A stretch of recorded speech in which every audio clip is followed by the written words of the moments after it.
Señor, muchas gracias porque podemos confiar en un Dios fiel. Tú eres un Dios digno de alabanza, digno de toda gloria. Señor, gracias porque eres un Dios que cumple los que promete. Eres un Dios completamente digno de que tu pueblo no solo te alabe, sino tu pueblo confía en ti. Señor, hoy día te rendimos toda adoración, te rendimos toda exaltación porque tú eres el Rey de la gloria, eres el motivo de nuestra vida, eres el dueño de todo y además eres nuestro amado Padre. Hoy venimos confiados delante del trono de tu gracia, sabiendo, Señor, que hoy día tú nos llamas a tener un encuentro contigo, porque quieres siempre estar con tu pueblo. Señor, en tu palabra tú dices que estás en medio de la iglesia, en medio de tu pueblo. Tú te paseas por las iglesias. Señor, hoy día nos presentamos como cuerpo, como iglesia, como hijos e hijas tuyas, Señor, para que tu nombre sea exaltado y glorificado. Precioso y amado Espíritu Santo, que tú ya visites cada hogar, cada vida, cada familia, cada corazón, Señor. Queremos disfrutar este tiempo contigo y que tú nos hables al corazón. Espíritu de Dios, ilumina nuestra mente, nuestro entendimiento hoy. Por favor, Señor, te lo pedimos. Te damos gracias. Te bendecimos en esta tarde, Señor. En el nombre precioso de Jesús. Amén y amén. Muy buenas tardes, amada familia de Casa Central.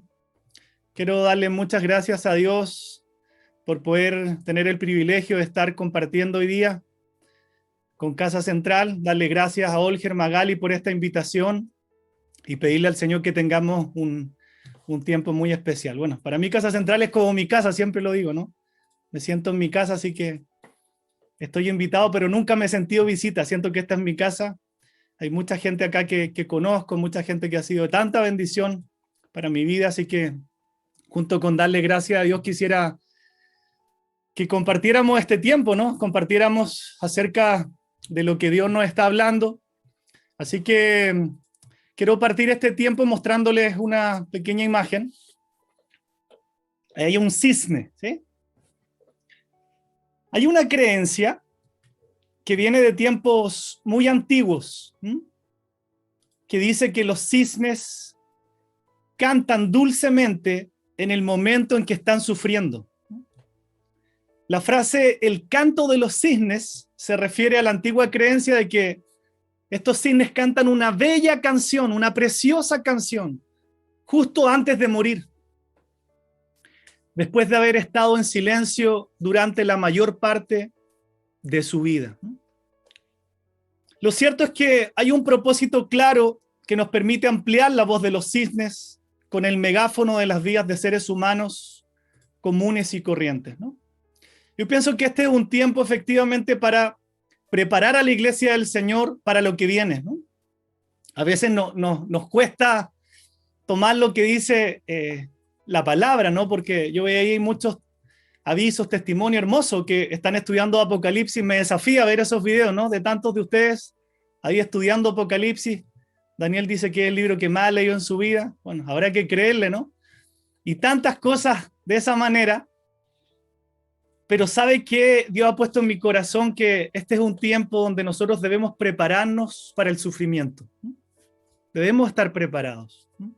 Y pienso que Dios en su infinita gracia nos mantiene a veces fuera de nuestro equilibrio propio, ¿no? Nosotros en cierta medida sabemos cómo hacer algo grande, ¿sí? Y Dios lo hace pequeño. Y pensamos que todo lo que es débil y pequeño, Dios lo hace grande. Quisiera citar algunos ejemplos acerca de esta realidad para que vayamos viendo cómo Dios hace las cosas, ¿no? Piensen en la historia de Sara, una mujer estéril, y esta mujer da a luz al hijo de la promesa. Cuando vemos la historia de los 300 hombres de Gedeón, cómo derrotan a 100.000 madianitas. Una onda en la mano de un pequeño pastor derrumba a un tremendo gigante. Una mujer muy sencilla, virgen, pero muy del Señor, concibe al Hijo de Dios. 5 panes de un muchacho alimentan a miles de personas. Y un atropello de la justicia, una humillante conveniencia política, una tortura criminal sobre una horrible cruz se convierten en el fundamento de la salvación del mundo. Quiero citarte esto para que tú sepas y te des cuenta que así actúa el Señor, ¿no? Todo lo que nosotros nos podamos alardear en esta vida, el Señor lo quita. Y eso nos hace muy bien, ¿no? Por eso que este mensaje tiene como nombre: la aflicción produce frutos. ¿No? Santidad también, ¿no? Pero especialmente esto. Y quiero partir citando la palabra de Dios en 1 Corintios, para que toda la gloria sea para Él. Dice 1 Corintios capítulo 1, versículos 26 al 29 y el 31.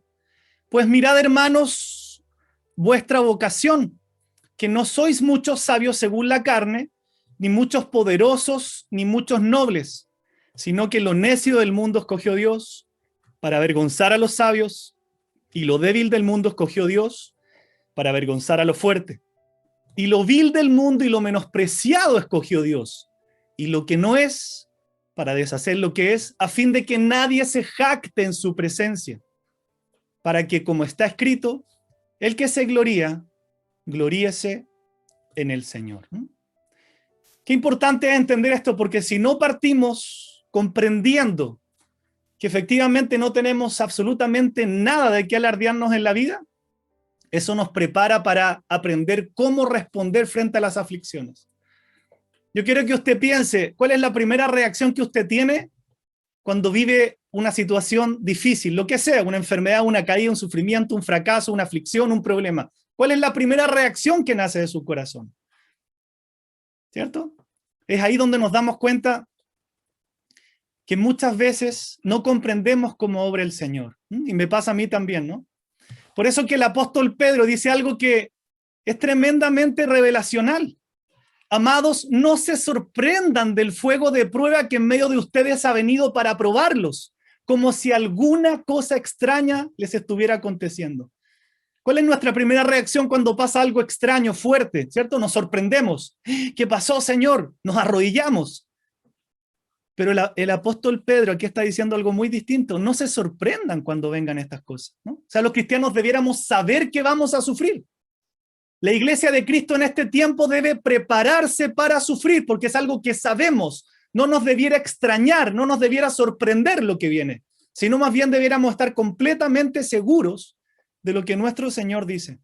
Entonces, no nos extrañemos que el sufrimiento, por más doloroso que sea, encaje dentro de los perfectos designios de Dios, de manera que a veces nos dejan desconcertados, ¿cierto? Y nos prueban al máximo. Ese mismo desconcierto y esa misma prueba forman parte de sus designios, del Dios soberano que nosotros conocemos. Y quiero centrarme en este pasaje que es el versículo, el pasaje clave de esta prédica. Entendiendo esto que hemos hablado, entonces ahora vamos a Santiago 1, 2, 4. La palabra de Dios dice: hermanos míos, tened por sumo gozo cuando os halléis en diversas pruebas, sabiendo que la prueba de vuestra fe produce paciencia. Mas tenga la paciencia su obra completa, para que seáis perfectos y cabales, sin que os falte cosa alguna. ¿Cómo nosotros debiéramos responder a las aflicciones? Esta palabra es muy desafiante, ¿no? Porque uno dice, no nos es natural tener sumo gozo cuando nos hallamos en medio de las pruebas, ¿cierto? Uno tiende a asustarse, uno tiende a experimentar el miedo, la angustia, a veces preguntarle al Señor por qué. Pero es muy desafiante esta palabra. Y nos enseña la respuesta, cómo nosotros debiéramos realmente responder a las aflicciones de la vida, cómo debiéramos responder ante los sufrimientos de la vida. ¿Sí? Aún los que llevamos harto tiempo, yo sé que hay gente que a lo mejor lleva más tiempo ya cristiana, otros que llevan menos, mucho menos. Yo llevo 15 años de vida cristiana. Aún me pasa esto del versículo anterior. Me extraño a veces cuando pasan cosas. No he aprendido todavía a vivir en la sintonía de no extrañarme cuando vengan las pruebas, ¿sí? Porque nosotros ya conocemos la verdad. Como dijo alguien muy sabiamente, usted tiene en sus manos, ahí los veo a todos con su Biblia, ¿no? La mayoría, gracias Señor. Usted tiene en sus manos el video de toda la historia de la vida. Qué hermoso es que nosotros tenemos ahí en nuestra mano ¿sí? En mi tiempo se le llamaba el VHS, ¿no? Bueno, aquí también hay otras personas que son de la época del Betamax, ¿no? Se ríe, ¿cierto? Como mi buen amigo Marco Mansur, por ejemplo, la historia de la época del Betamax, ¿no? Y los jóvenes de hoy día ni siquiera existen los dispositivos físicos, ¿no? Es todo digital. Pero ¿qué es lo hermoso? Que la Biblia es la revelación de Dios. Usted tiene en sus manos todo, no solamente la voluntad revelada de Dios, sino además tiene toda la historia. ¿Por qué es tan importante esto de Apocalipsis? Porque nosotros sí podemos conocer cómo termina la historia. Entonces, ¿por qué a veces nos extrañamos, no? Sabemos cómo termina el cuento, pero igual nos angustiamos, ¿cierto? Nos llenamos de pánico, de temor, y entonces esta palabra es muy desafiante. Y quisiera que nos sumerjamos hoy día en esta palabra. ¿Cómo debiéramos responder a las aflicciones? Primero, con una actitud de gozo, que es lo que dice el versículo 2. Hermanos míos, tened por sumo gozo cuando os halléis en diversas pruebas. La actitud que tú tengas de las cosas determina tu acción. ¿Se acuerdan ese pasaje tan conocido donde dice que hay en vosotros el mismo sentir que hubo en Cristo Jesús? ¿Lo conocen, cierto? Que hay en vosotros el mismo sentir que hubo en Cristo Jesús. ¿Sabe lo que significa? El sentir que tanto hablamos, que hay el mismo sentir que hubo en Cristo. Sentir significa actitud mental, eso significa sentir. O sea, es tan importante que tengamos una actitud correcta frente al sufrimiento, una actitud correcta de lo que estamos pensando en el momento en que somos afligidos. Dios nos advierte que habrá pruebas. Mira bien lo que dice el versículo 2, no dice si os halláis en diversas pruebas, sino el Señor está asegurando que las vamos a pasar. Dice, cuando os halléis en diversas pruebas. El que cree que la vida cristiana es un lecho de rosas, está en un grave error, ¿no? Jesús advirtió a los discípulos, ¿se acuerda? En Juan 16, en el mundo tendrán aflicción, pero confíen, yo he vencido al mundo. Y Pablo en Hechos 14 dice, es necesario que a través de muchas tribulaciones entremos en el reino de Dios. Aún siendo hijos de Dios, nunca te olvides que tarde o temprano vamos a experimentar tribulaciones. No podemos esperar en la vida que todo salga como nosotros deseamos, ¿no? Algunas tribulaciones simplemente van a venir porque somos seres humanos, enfermedades, accidentes, frustraciones y aún tragedias aparentes. Otras tribulaciones vienen especialmente porque somos creyentes. Esta mañana estaba estudiando el mensaje de Cristo a la iglesia de Esmirna, ¿no? Y es un mensaje donde el Señor no le hace ni una crítica, ¿sí? Pero es un mensaje que está hablando de una persecución terrible que vivía la iglesia de Esmirna. Y cómo el Señor les llama y les desafía a que ellos no teman al sufrimiento. Justamente esto, ¿no? Yo decía, Señor, ¿cómo tú encajas todas las cosas, no? ¿Cómo tú encajas todas las cosas? Entonces, por eso es tan importante lo que veíamos hace un momento, cuando Pedro dice, amados, no se sorprendan del fuego de prueba que os ha sobrevenido. Como si alguna cosa extraña les aconteciese. Entonces, primero la Biblia nos está llamando a tener una actitud de gozo, ¿no? Pablo presenta esta idea varias veces en Filipenses. Creo que también lo he leído muchas veces, ¿no? Y nos damos cuenta que un verdadero creyente puede gozarse en medio de las tribulaciones. Por supuesto, es una actitud, recuerda el sentir, una actitud. Lo que estoy pensando, mi actitud mental va a determinar lo que yo hago. De ahí viene realmente el gozo. Nunca te olvides que el gozo es fruto del Espíritu, no es algo que nosotros podamos producir. Entonces el creyente verdadero puede gozarse en medio de las tribulaciones. Podemos vivir en esta palabra, podemos vivir en esta sintonía. El mismo Señor Jesús pudo soportar la cruz debido, dice la Biblia, al gozo puesto delante de él. Ese versículo a mí la primera vez, no que lo leí, la primera vez que lo entendí me quebré. Yo decía, ¿cuál gozo puesto delante de él? Soportó la cruz, menospreciando lo propio, por el gozo puesto delante de él.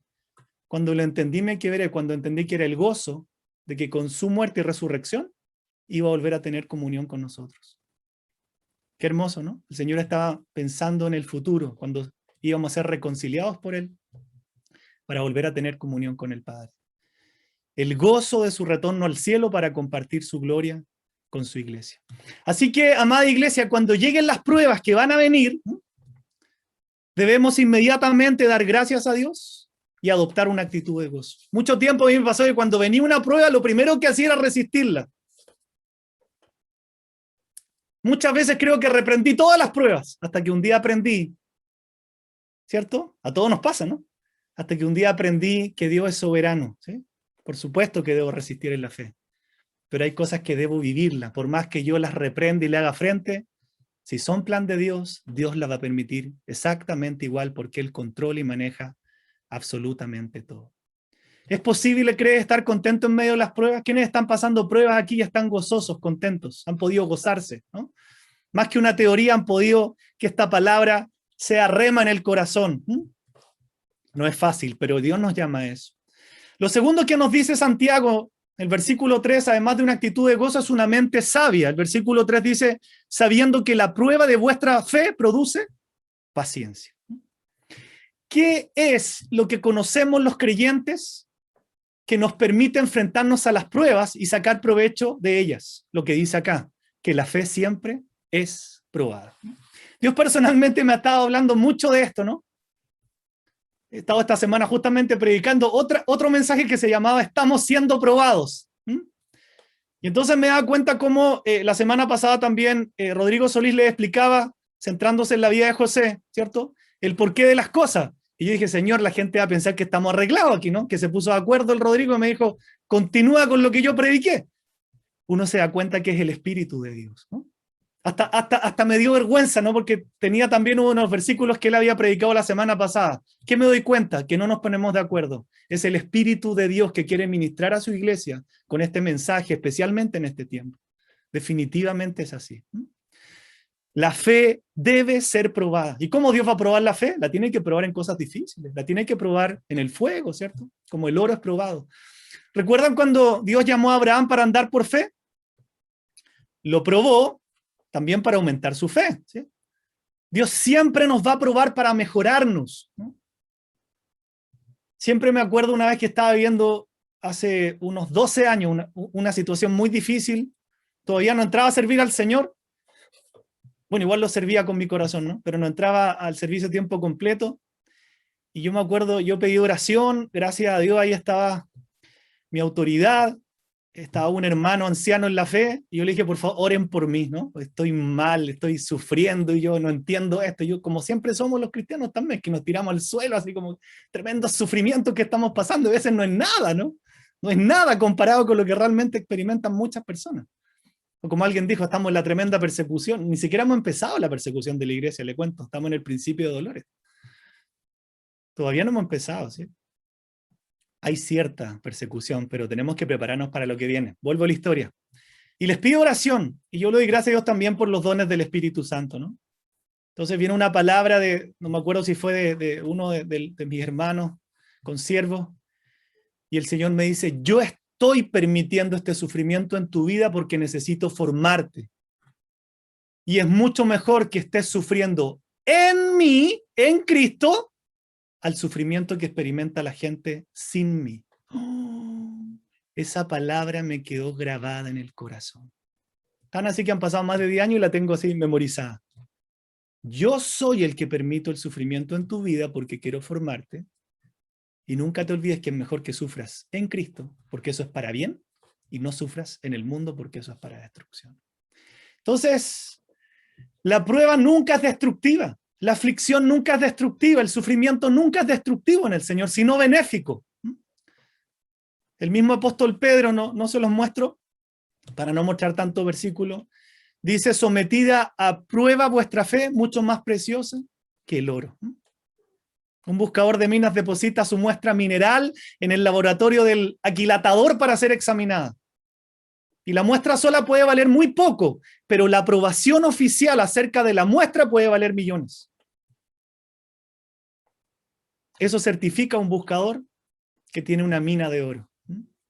Si lo llevamos a nuestra vida, la aprobación de Dios en cuanto a nuestra fe es muy valiosa, porque certifica que nuestra fe es genuina y no falsa.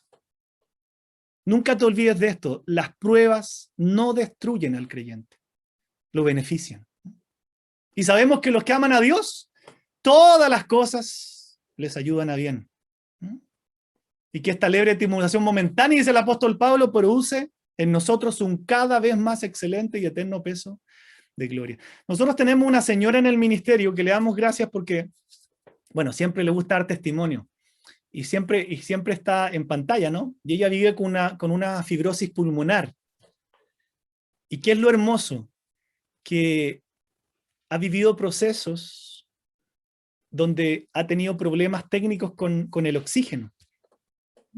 Y ha tenido que vivir 3, 4, 5 días sin el oxígeno. Yo no sé lo que es tener una fibrosis pulmonar y que se le echa a perder el oxígeno.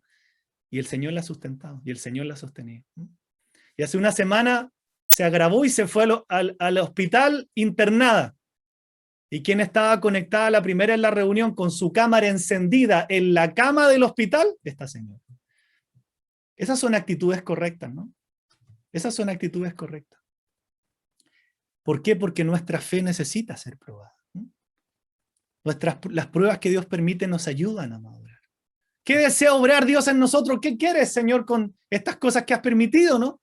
Paciencia, firmeza, la habilidad de continuar en medio de las dificultades. En la Biblia nunca se olviden, porque aquí nombra paciencia en el versículo 3, ¿cierto? Sabiendo que la prueba de vuestra fe produce paciencia. En la Biblia la paciencia no significa una aceptación pasiva de las circunstancias. Ya, entonces me conformo y ahí me quedo tiradito con la prueba que Dios está permitiendo. No. Paciencia significa una perseverancia denodada en medio de los sufrimientos y las dificultades. El cristiano maduro, la cristiana madura no se impacienta, ¿sí? Eso nos toca a todos. Yo me impaciento mucho, tiendo a ser ansioso, ¿no? El cristiano maduro no se impacienta.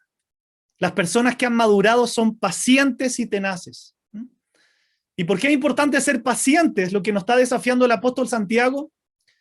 Porque la impaciencia y la incredulidad van de la mano, ¿no? ¿Qué es lo primero que pasa cuando hay una pequeña catástrofe? ¿Sí? Temblor, pasó algo, se cayó un niño. Surge inmediatamente el descontrol, ¿cierto? Y eso habla mucho de nuestra incredulidad. Y ahora que tengo hijos, entiendo a los papás. Pero ahora me toca aplicar la tranquilidad, ¿entiendes? Uno como papá tampoco se puede descontrolar porque el niño se pegó en la cabeza o está sangrando. ¿Se entiende? Todas las pruebas de la vida deben pasar en medio de un entendimiento de la soberanía de Dios y nuestra confianza en Él.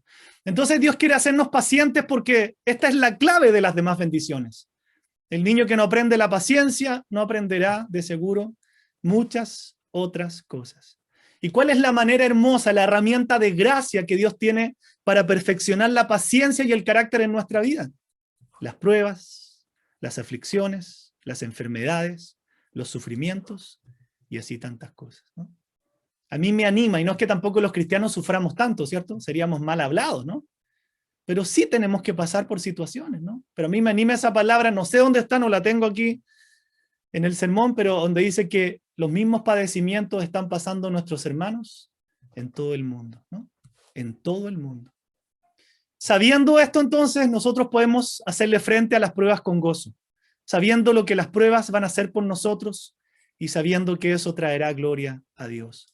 Lo tercero que expresa este pasaje, actitud de gozo, mente sabia, una voluntad sumisa.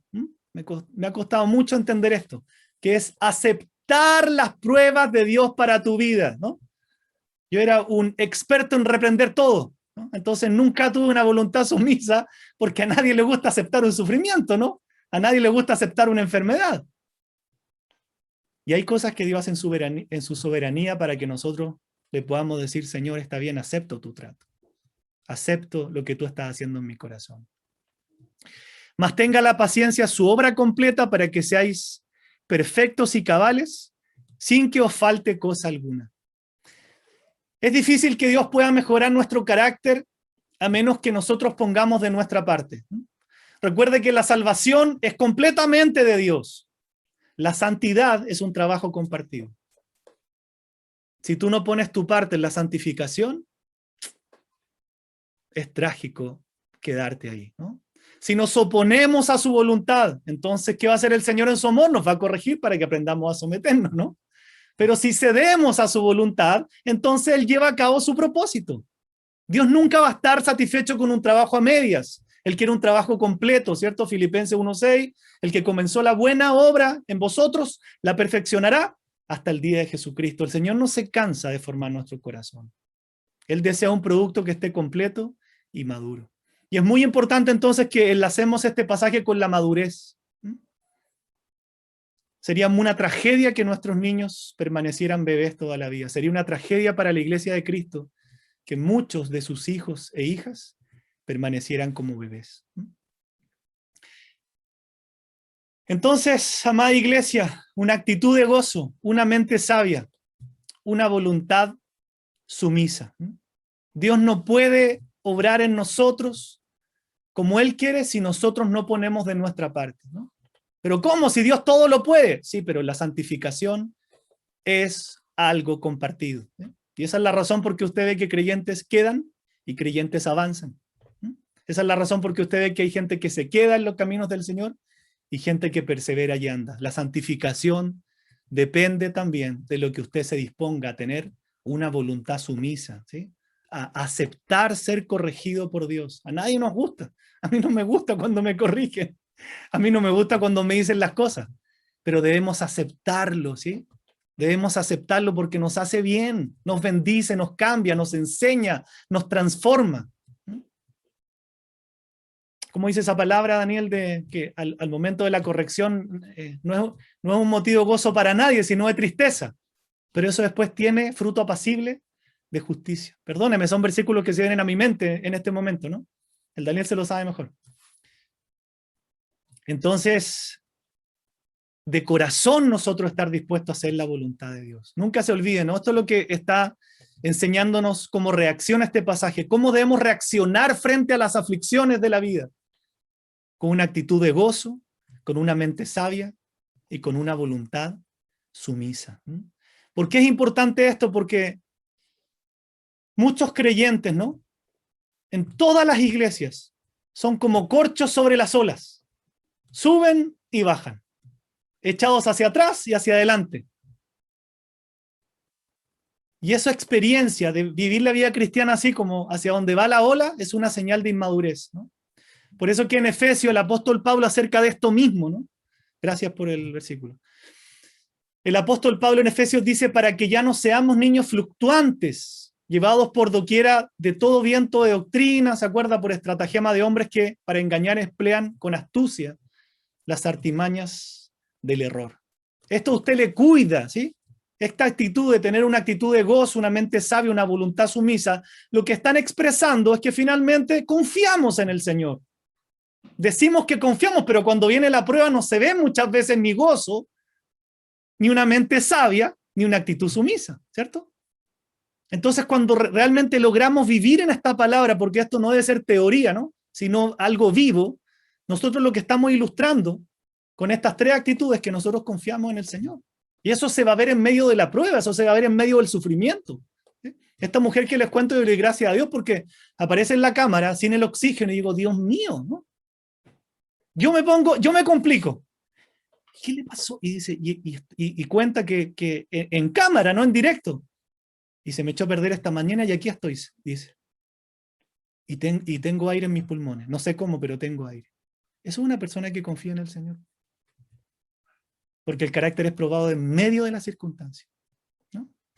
Podría pasar en cualquiera de nosotros que se le acabara el oxígeno a una persona así, todos estarían gritando y da el oxígeno, ¿cierto? Y tráele un tarro que se puede morir. Pero eso ilustra una actitud y otra ilustra realmente cuánto confiamos en Dios. Sin duda que la aflicción produce frutos, amada iglesia. Quiero preguntarte, ¿tú crees que forma parte de los designios perfectos de Dios que tú pases por sufrimientos? Sinceramente, ¿tú crees que forma parte de los designios perfectos que los hijos de Dios pasen por sufrimientos? En otras palabras, ¿Dios supervisa realmente y gobierna todos los asuntos del mundo? De tal manera que nosotros hoy día en la tarde podamos hablar del sufrimiento como voluntad suya y parte de sus designios. Algunos me dicen sí, otros están dudosos. En este asunto, amada iglesia, todos los cisnes de este libro cantan al unísono. Dios gobierna al mundo y todo lo que sucede en él, con propósitos y designios destinados al bien de aquellos que lo aman. Esto fue exactamente la lección que aprendió Job acerca de todos sus sufrimientos. Yo esperaba una respuesta así, contundente, ¿no? Por supuesto que es parte del plan de Dios que nosotros experimentemos sufrimientos. Job dice, aprendiendo la lección de todo lo que pasó, entonces Job respondió al Señor, yo sé que tú puedes hacer todas las cosas y que ninguno de tus propósitos puede ser frustrado. Yo creo que todos conocen la historia de Job, pero ¿qué nos enseña eso? Que aunque Satanás desempeñara un papel malvado en el drama, y en este caso haya azotado a Job y le haya tirado una sarna maligna de la coronilla a la cabeza a la punta de los pies, Job no estuvo dispuesto a darle la preeminencia al diablo, como muchos de nosotros lamentablemente sí hacemos. Job le dio la preeminencia a Dios. Y de eso debemos aprender. Nosotros muchas veces le damos la preeminencia al diablo cuando estamos enfermos, en situaciones, sufrimientos, aflicciones. Es que el diablo. Job no le dio la preeminencia al diablo. Él entendió que si le pasó eso, que él lo permitió y de quién era a propósito, aun cuando el diablo lo ha hecho, Dios. Y Dios le manejó los límites a Satanás respecto de lo que podía hacer. Aprendió la lección. Le dio preeminencia y gloria a Dios. Aunque nosotros no podamos comprenderlo, debemos aprender lo que hizo Job. ¿Se acuerda cuando todos sus hijos fueron aplastados? Qué terrible, ¿no? Lo que vivió. Y dice la Biblia que él se postró en tierra y adoró. Y dijo, desnudo salí del vientre de mi madre y desnudo volveré allá. Jehová dio y Jehová quitó. Sea el nombre de Jehová bendito. Job adoró. ¿Se acuerda de las reacciones que nosotros tenemos que tener según Santiago? ¿Se acuerda? ¿Sí? Muy bien, ahí están repasando. Bueno, aquí está en la Biblia, esto está vivo, está hecho. Él tuvo esa actitud. Job adoró cual cisne canta en su peor momento. Entonces, ante esta asombrosa confesión, porque Dios realmente había permitido todo esto, el autor del libro responde con esta confirmación. En todo esto, no pecó Job con sus labios. Y dice después, si no me equivoco, ni atribuyó a Dios despropósito alguno. De manera similar, aun cuando el texto dice de forma explícita que Satanás hirió a Job con una sarna maligna, la respuesta de Job fue, ¿recibiremos el bien de Dios y el mal no lo recibiremos? Palabra de Dios, ¿no? Una vez más, el autor apoya la teología de Job con esas palabras. O sea, Job nunca pecó con sus labios. Me sorprende ese pasaje, creo que usted lo ha leído, cuando en Isaías el Señor dice, yo soy el que creo también la adversidad, yo soy el que creo la tormenta y el que la quito. Job le dice, voy a recibir el bien y no el mal. Conocía al Señor. Entonces, ¿qué quiero decirte con esto, no? Por supuesto que nosotros tenemos que orar por muchas cosas, por cierto, pero el punto aquí es discernir cuando algo es un propósito de Dios para tu vida, no sacas nada con pelear contra eso, porque pierdes tiempo, porque muestras tu orgullo, muestras tu arrogancia, porque desconocemos entonces la voluntad soberana de Dios. Y Dios hace todas las cosas, dice la Biblia, según el designio de su voluntad. Algo que a mí me tranquiliza profundamente, ¿sí? Y lo he experimentado a todo nivel, ¿sí? Temblor, terremoto, que mi hijo se ha golpeado, se ha hecho tajo. Es decir, Señor, tú eres soberano. Me da un profundo, pero un profundo descanso. De decir, no puede pasar nada, Señor, que tú no lo permitas. Pero no en la teoría, en el corazón. En el corazón, ¿no? Eso mismo pasa aquí cuando Rodrigo nos contaba la semana pasada, ¿no? Acerca de José. Cuando la palabra de Dios dice en Génesis 50, vosotros pensaste mal contra mí, mas Dios lo encaminó bien para hacer lo que vemos hoy, para mantener en vida a mucho pueblo. Ya Rodrigo explicó muy bien esto, pero tiene que ver exactamente con lo mismo, con entender la soberanía de Dios. No solo la entendió Job, la entendió también José. Es que si no entendemos eso, no vamos a entender las aflicciones. Y si no entendemos las aflicciones, no vamos a entender por qué Dios permite que nosotros demos frutos a través de ellas. Yo he escuchado muchas veces, ¿no? Aún en los ministerios a veces tengo que llamar a alguien y corregirle esas cosas, ¿no? Me topo muchas veces con ese tipo de declaraciones. Mire, usted, me dicen pastor ya a esta altura, ¿no? Mire, pastor, usted dijo eso, usted dijo esto otro. Yo no creo que eso sea tan así, ¿no? Y mostrándoles la Biblia, ¿no? Ustedes están viendo la Biblia en esta tarde, por supuesto. Sí. No creo que Dios permita que su hijo, que Dios quiera que sus hijos sufren, ¿no? No me hace sentido, pastor. La Biblia no da por sentado que todos y cada uno de los males que sucedan tengan que ver con un propósito divino, pastor, ¿no? Que Dios nos libre de pensar así. Porque entonces estamos haciendo un Dios a imagen de nuestra conveniencia y no un Dios que nosotros conocemos en la Biblia. Siempre les explico que el amor de Dios no debe confundirse con su justicia y su santidad. Porque nos gusta escuchar mucho del amor de Dios, pero de la santidad y la justicia nos ponemos así. ¿Dónde se demuestra el amor de Dios? En que siendo aún pecadores, Cristo murió por nosotros. El amor de Dios está graficado en la cruz del Calvario. Pero también recuerde, ya que usted está estudiando Apocalipsis, que va a haber un día de la ira de Dios. Y no podemos callarnos o decir, no voy a decir esto porque suena fuerte. Hay un día donde Dios va a castigar el pecado del mundo. Va a derramar su ira santa. Entonces, estaríamos desconociendo, si decimos que los sufrimientos no son para los hijos de Dios, o que siempre una enfermedad es del diablo y Dios no quiere que uno esté enfermo, estaríamos desconociendo la Escritura, lamentablemente. Y no solo la Biblia, sino el proceder de Dios a lo largo de toda la historia. ¿No vivió el apóstol Pablo con un aguijón? Le pregunto yo. ¿Y el Señor se lo sacó? ¿Era voluntad de Dios? Perfecta voluntad de Dios. Ni siquiera era algo intermedio. Y así con todas las cosas. Entonces, cuando Rodrigo compartía esto de José la semana pasada, exactamente lo mismo. Era a propósito de Dios todo lo que pasó con él, ¿no? Pero como él ya dejó tan claro el tema, yo voy a proseguir, ¿no? La aflicción produce frutos, amada iglesia. No sé cuánto tiempo me queda, pero yo estoy muy entretenido, así que me dijeron que tenía hasta las 8:30. No era así, no. Ahí por interno si me pueden decir cuánto tengo. No. Todos estos versículos, especialmente el pasaje de Santiago y lo que hemos visto de Job y todo eso, nos dan una convicción muy profunda, ¿sí?, que debiera llenarnos de esperanza con respecto al hecho de que Dios sí tiene designios y propósitos eternos con nosotros a través de los sufrimientos. Dios nunca se equivoca. Nunca se equivoca. Por eso nunca nosotros debemos juzgar al Señor con nuestros débiles sentidos o darle preeminencia al diablo cuando nosotros siempre debemos darle preeminencia al Señor. Los capullos, dicen algunos, pueden tener sabores amargos, ¿cierto? No sé quiénes entienden de planta aquí de flores, pero yo he escuchado que dicen que los capullos pueden tener un sabor amargo, pero la flor siempre va a ser dulce.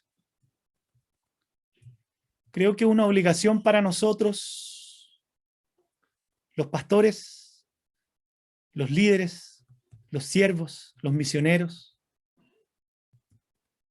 mostrar a la gente que Dios tiene el control absoluto de todas las cosas que acontecen, sean buenas o malas. Por eso debemos abrazarnos mucho de esta palabra de los hechos. Siempre que se haga la voluntad del Señor. Que se haga la voluntad del Señor. Por consiguiente, ¿con cuánta bondad nos trata Dios cuando decide afligirnos por un poco de tiempo? Nos damos cuenta de que hay una gran misericordia de Él y una bondad eterna en medio aún de esa prueba. El profeta Isaías dice, por un breve momento te abandoné, el Señor a través del profeta, por supuesto, pero te recogeré con grandes misericordias. Con un poco de ira escondí mi rostro de ti por un momento, pero con misericordia eterna tendré compasión de ti, dijo Jehová, tu Redentor. De hecho, hay muchos himnos lindos. Yo he visto que las iglesias están volviendo también a los himnos, a cantar los salmos. Eso es muy lindo, ¿no? Hay muchos himnos que suelen proceder de experiencias de sufrimientos, donde ese sufrimiento produjo un fruto que fue capaz de componer una canción. Quiero contarle la historia de esta persona que usted está viendo en pantalla. Ella se llama Carolina Sandelberg, más conocida como Lina Sandel. Esta mujer era hija de Jonas Sandel, un pastor de la iglesia luterana en Suecia. Esta mujer a los 26 años acompañó a su padre, que era pastor, en un viaje por mar. Y durante ese viaje, ella vio con sus propios ojos cómo su padre cayó por la borda y se ahogó delante de sus ojos. Por supuesto, como cualquier ser humano, ¿no?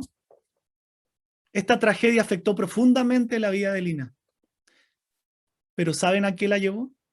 A componer himnos.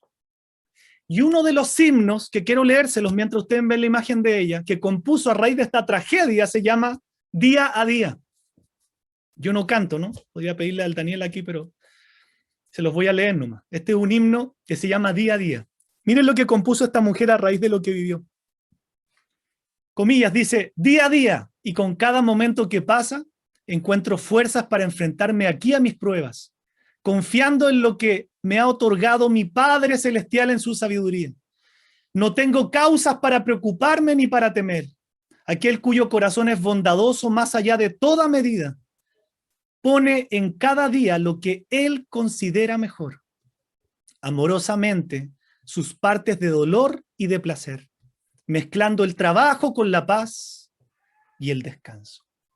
¿Usted sabe lo que es para una niña de 20 y tantos años ver a su padre morir? Esto es lo que yo pienso que Dios quiere que aprendamos. Esa aflicción, Dios la usa para bien, pero qué importante cuando la persona está dispuesta a que esa aflicción produzca frutos. Nuestro Dios es bondadoso más allá de toda medida, ¿no? Definitivamente, el día a día es un paquete que Dios tiene para nosotros donde hay de todo, ¿sí? Hay alegría, hay sufrimiento, a veces hay dolor, preocupaciones, problemas, tristeza, gozo, hay de todo, ¿no? Y el Dios que yo conozco, que es el mismo que usted conoce, es un Dios que a veces permite que estemos por allá arriba, ¿cierto? Hemos visto éxito, ¿sí? Éxito en muchas cosas. Y 24 horas, a las 24 horas, Dios puede permitir que estemos mordiendo tierra, ¿cierto? Ese es el Dios que conocemos, porque Dios está formando nuestro corazón. Para ir terminando, quiero citar este pasaje solamente, entendiendo que la aflicción produce frutos. ¿Se acuerda cuando dice Hechos 16 que Pablo y Silas fueron encarcelados? Y esto es tremendo porque fue por hacer la obra de Dios. Cuenta el libro de los Hechos que ellos fueron arrestados, fueron azotados, los arrastraron como trapos por la calle. Por si fuera poco, les sacaron la ropa, los golpearon violentamente y los tiraron en la cárcel. ¿Algo más? Como está en la imagen, les sujetaron los pies con cepos, artefactos utilizados para inmovilizar. ¿Cómo reaccionaron Pablo y Silas a esta escena de tremenda aflicción y sufrimiento? A eso de la medianoche, Pablo y Silas se pusieron a orar y a cantar himnos a Dios. Y los otros presos los escuchaban. De repente se produjo un terremoto tan fuerte que la cárcel se estremeció hasta sus cimientos. Al instante se abrieron todas las puertas y a los presos se les soltaron las cadenas. ¿Cómo reaccionaron ellos? Oraron y cantaron a Dios en medio del sufrimiento. ¿Cómo vas a reaccionar tú en medio de un sufrimiento? Quiero preguntarte, ¿cómo vas a responder tú en medio de la aflicción? Donde crece el fruto de la aflicción, te pregunto, ¿no es notable ver que estos dos hombres hayan reaccionado de una forma tan parecida a ese canto que producen los cisnes en el momento en que están sufriendo? ¿Tú piensas que es coincidencia? La creación de Dios. A estos dos hombres la aflicción los transformó en verdaderos adoradores. Yo leo este pasaje y digo, Señor, mi corazón está muy lejos de eso. Ellos reaccionaron así.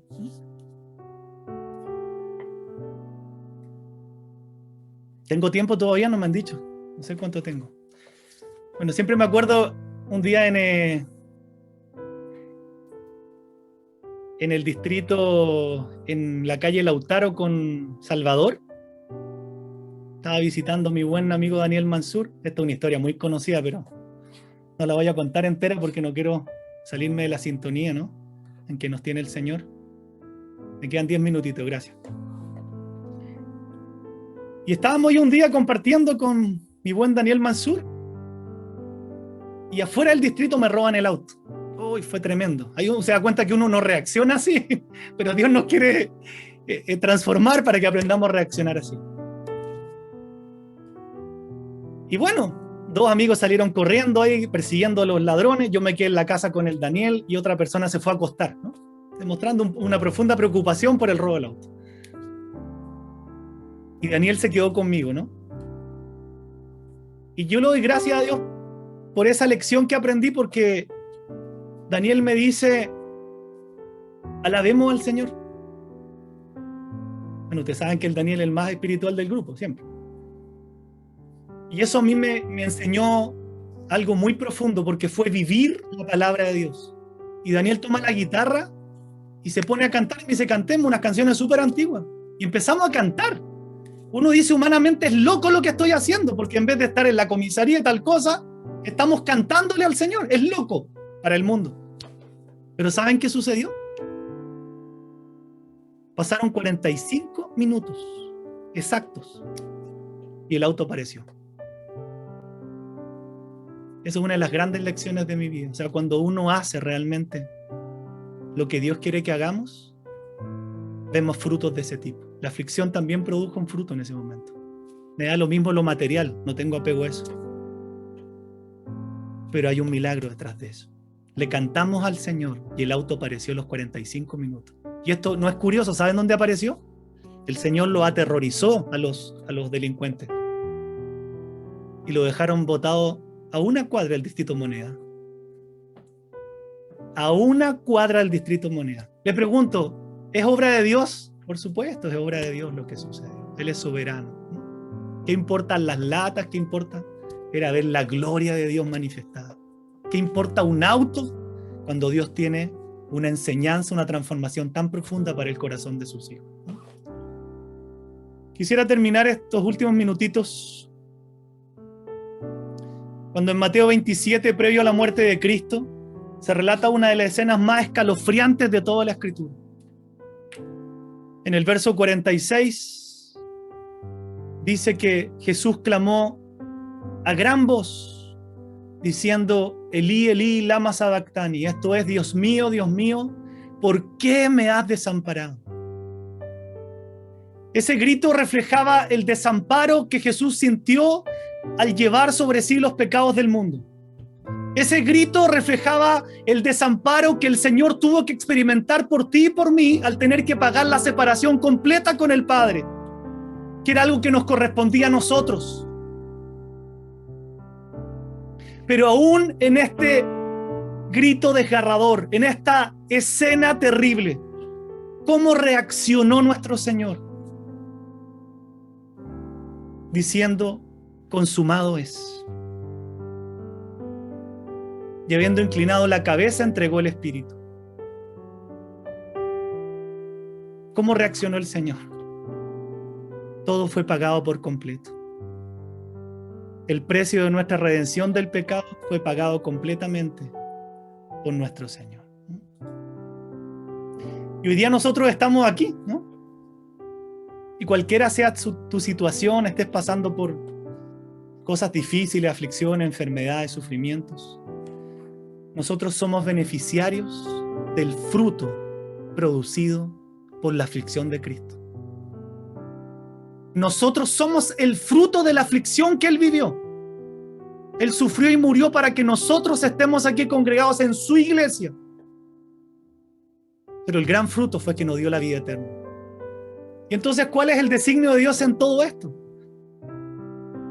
Es que nosotros no nos descorazonemos, como decimos en buen chileno, que confiemos en Él de todo corazón para ser fortalecidos, para poder responder correctamente al trabajo que Dios va a hacer con nosotros como iglesia precisamente en este tiempo.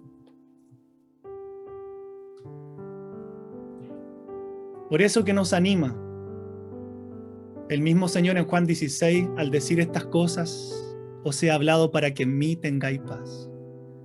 En el mundo tendréis aflicción, lo está prometiendo, pero confíen, confíen, confíen.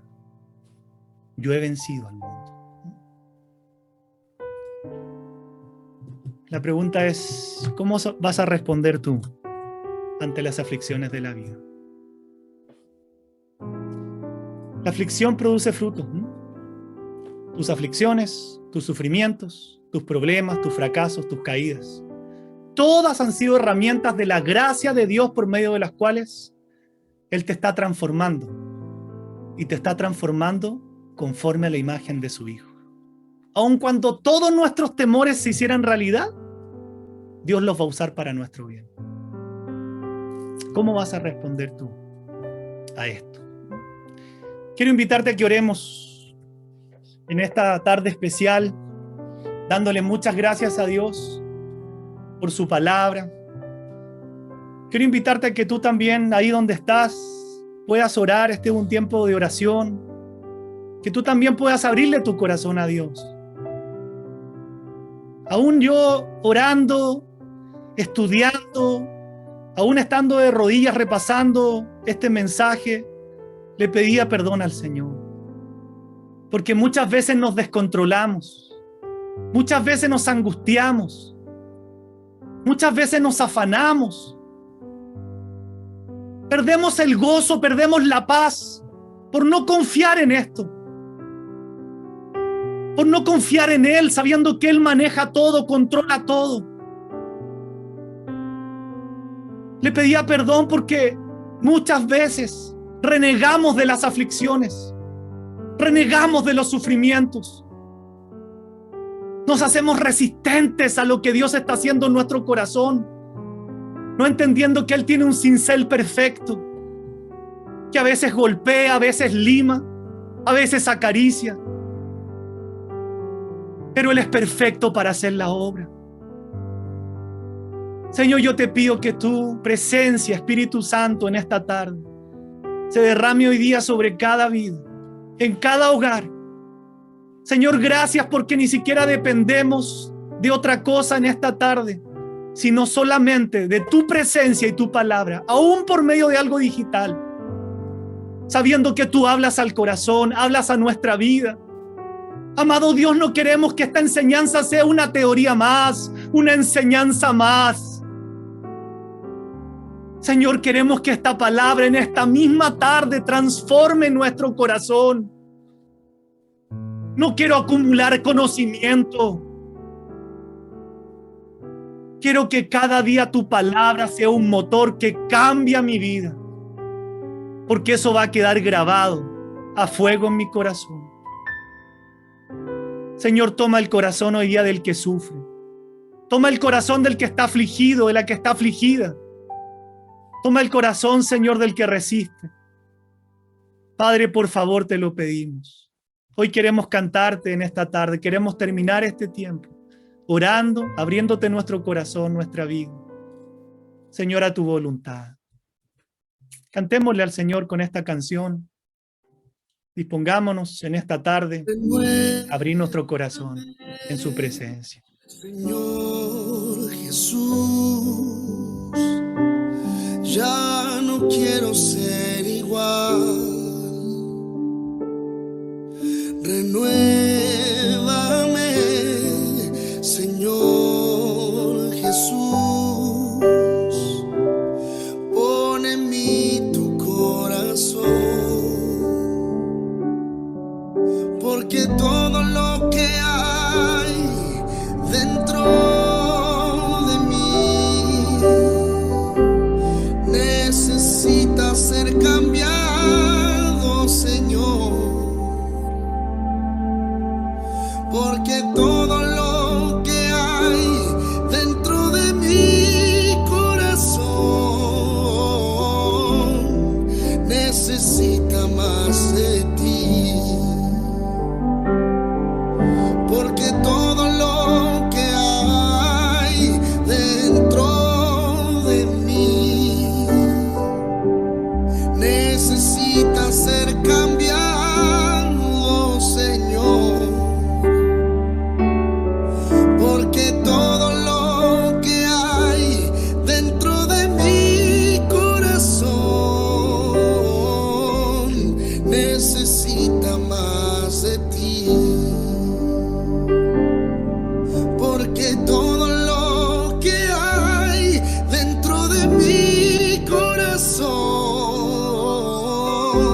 quiero abandonarme como el barro en las manos del alfarero. Toma mi vida y hazla de nuevo. Yo quiero ser un vaso nuevo. Señor, yo quiero abandonarme como el barro en las manos del alfarero. Toma mi vida y hazla de nuevo. Yo quiero ser un vaso nuevo.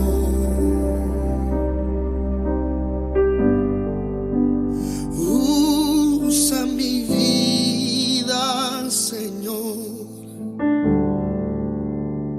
Usa mi vida. Yo quiero servirte con todas las fuerzas de mi corazón.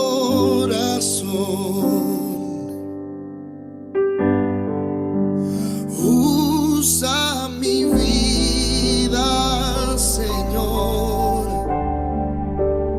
Usa mi vida. Yo quiero amarte con todo el cariño de mi corazón.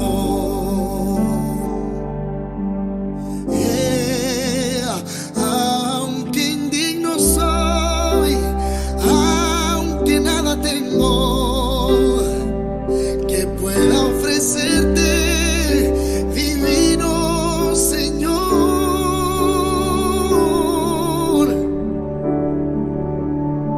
Yo quiero servirte con todas las fuerzas, con todas las fuerzas de mi corazón.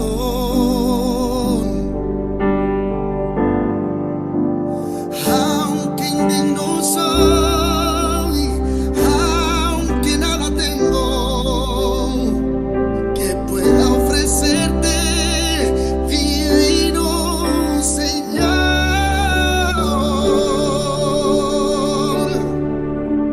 Yo quiero servirte con todas las fuerzas, con todas las fuerzas de mi corazón.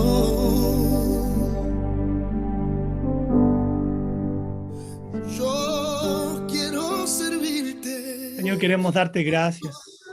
Todas las fuerzas. Dele gracias a Dios en esta tarde. Quiero invitarle a que le agradezca a Dios. Agradézcale al Señor. Experimento en mi espíritu que hay muchas vidas que no han aceptado sufrimientos, que no han aceptado situaciones del pasado, que aún las rememoran. El Señor te dice que debes aceptar lo que te pasó.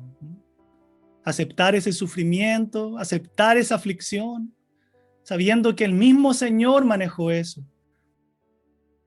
Señor, queremos hoy día, Señor, mirar hacia la meta, poner los ojos en ti, que tú eres el autor y consumador de la fe. No queremos caminar con heridas del pasado, no queremos recriminar en nuestro corazón, Señor.